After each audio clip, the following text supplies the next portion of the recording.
नमस्कार दर्शक बंधु बंधुगण वर्षारे भिजिबाकू प्राय समस्त को भल लगे केबे जानतरे हो किंबा अजानतरे आमे वर्षारे भिजी जाई थाउ। आ वर्षारे भिजी गला परे कौन हुए सर्दी काश छींक एवं ज्वर भली समस्या मान देखा दिए।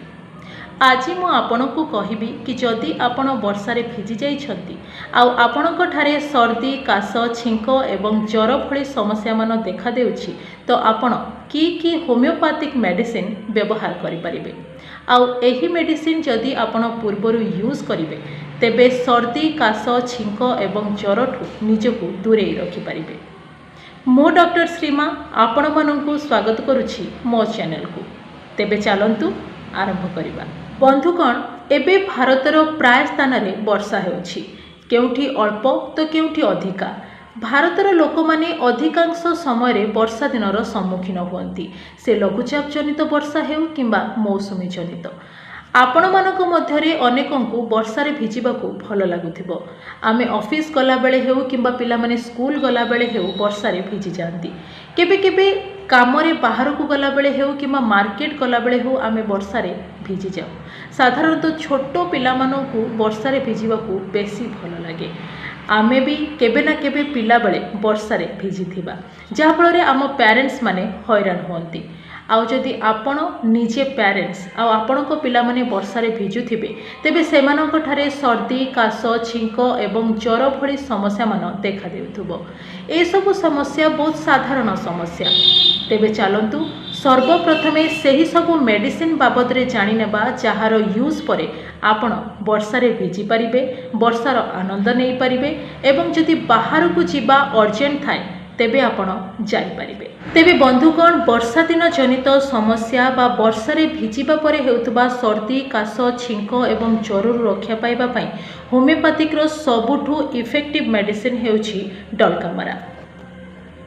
जेबे भी आपण वर्षारे भिजिबा द्वारा हेउतबा सर्द गरम रु काश छींक हुए तेबे डलकामारा यूज करंतु।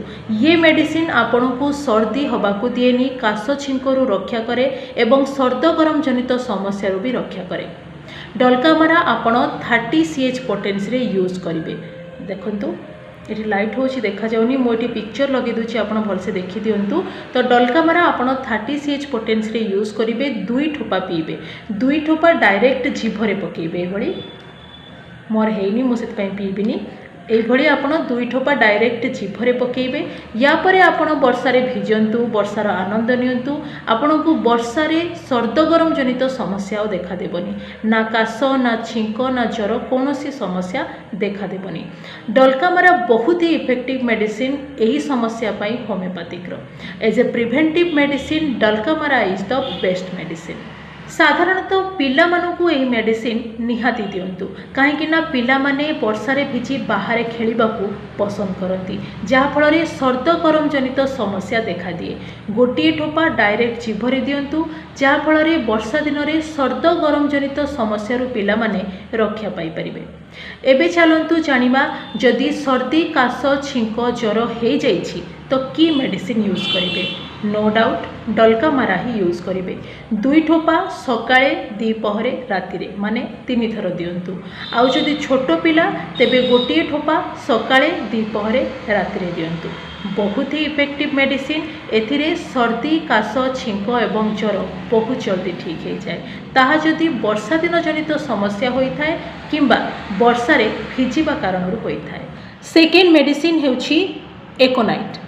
एकोनाइट सर्द गरम बा ठंडा गरम हे बॉडीर टेम्परेचर इम्बालांस हेबा द्वारा जो समस्या मान देखा दिए, जेमिति कि सर्दी काश छींक किंबा ज्वरर समस्या देखा दिए, तो तुरंत ही आपण एकोनाइट दियंतु, जहा फଳରେ सर्दी काश छींक किंबा ज्वरर समस्या ठीक हो जिवो।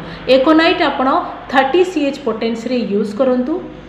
देखा जाउछि नहले मु आपनकर एटी पिक्चर लगे देबे, आपण ठीक से देखि नेबे। तो एकोनाइट आपण 30 CH पोटेंस रे यूज करंतु। छोटो पिलांकु गोटे बुंदा दिन रे 4 रु 5 थर दियंतु। जदि प्रॉब्लम अधिक थाए ताले घंटा को थरे मध्ये आपण देई परिबे।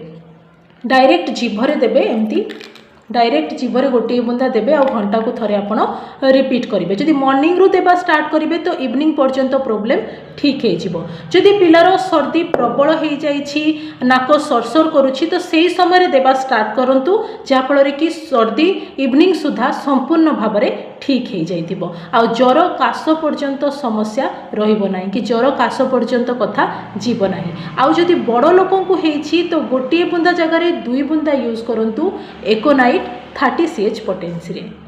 थर्ड मेडिसिन हेउछि यूपेटोरियम पफ। ये मेडिसिन भी आपण 30 CH पोटेंसी रे ही यूज करंतु।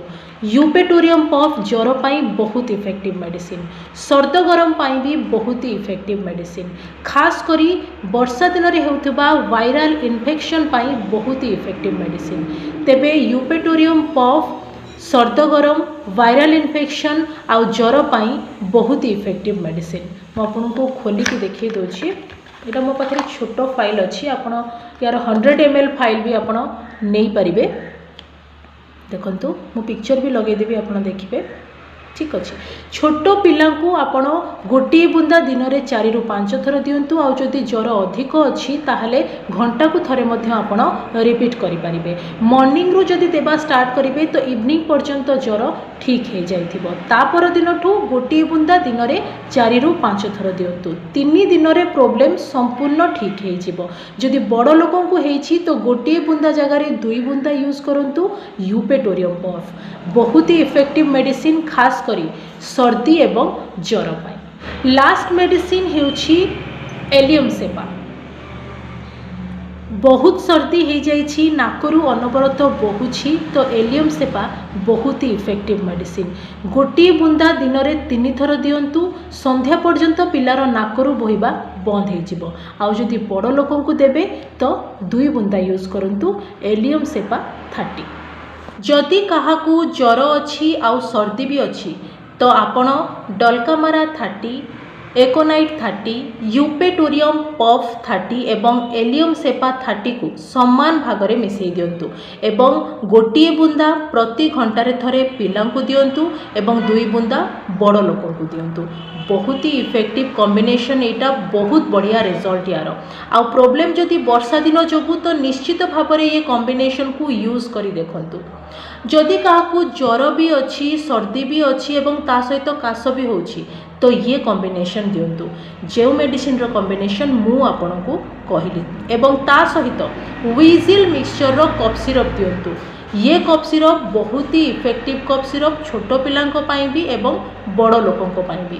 खास करी सर्द गरम जोगु जो काश हुए से म्यूकस अधिक थाए, गलारे खराश थाए तो ये कफ सिरप बहुत ही एक्सपेक्टोरेंट कफ सिरप। ये काश को संपूर्ण भावे ठीक कर दिए, गलार खराश एवं कफ को भी संपूर्ण भाव में ठीक कर दिए। पिलांकु 5 ml दिन में 4 ରୁ 5 थर दिंतु एवं बड़ लोक 8 ରୁ 10 ml दिन में 4 ରୁ 5 थर दिंतु। तेबे बंधुगण आशा करुछि आपण मानकु ये वीडियोटी भल लागिथिबो। भल लागिथिले वीडियो को लाइक एवं शेयर करने को भूलिबेनी एवं आगो को आहुरी एही भली अलग अलग डिजीज रो होमियोपैथिक मेडिसिन बाबद रे जानिबा पई मो चैनल को सब्सक्राइब करने को जमारू भूलिबेनी। टेक केयर, नमस्कार।